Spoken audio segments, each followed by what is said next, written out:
one question kept coming to my mind time after time after time. Where were the disciples? Right? They're supposed to be hanging out with Jesus. They're supposed to be present. Where were the disciples? Does anybody know where the disciples were? Getting food. They were getting food. Jesus is out here saving lives, bringing revival to an entire city, and the disciples were getting a Big Mac. Like, how crazy is that? Like, you want to participate? Like, in all honesty, if you want to participate in something spectacular because Jesus just completely wrecked this woman's life and she went and spread the gospel to an entire city because of one conversation, you want to participate in the spectacular, you need to be consistent. You know, this wasn't an unintentional journey by Jesus. He could have easily went to town with his disciples. They were already getting food. You think they were going to eat a meal without drinking something? They were already going to town. He could have easily went to town if he was really that thirsty. But he knew that that woman was going to be there, right? And instead of being consistent and following Christ, his disciples completely disappear in the moment that Jesus and God had been orchestrating for them to be at that spot at that time. And the disciples disappear. We don't go to the street and find some random stranger that we know nothing about.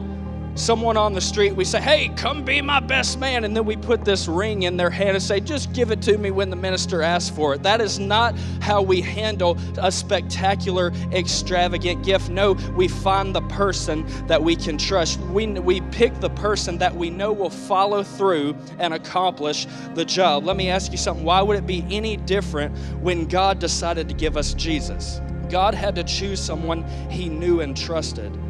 God had to choose someone responsible, someone he knew would follow through. He had to choose someone he knew could deliver the greatest gift this world has ever seen. He chose a woman named Mary, and it wasn't by accident.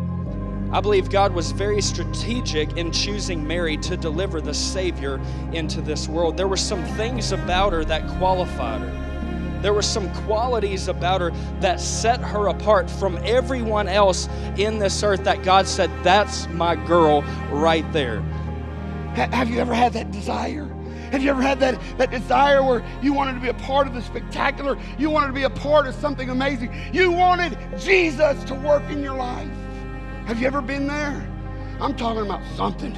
I'm talking about something so spectacular, something so good that you just got to have it. You just got to have it. It's like me and, listen, y'all don't bring these, okay? It's like me and Goo Goo Clusters. It's like, man, it's heaven for me. 20 pounds later, it is.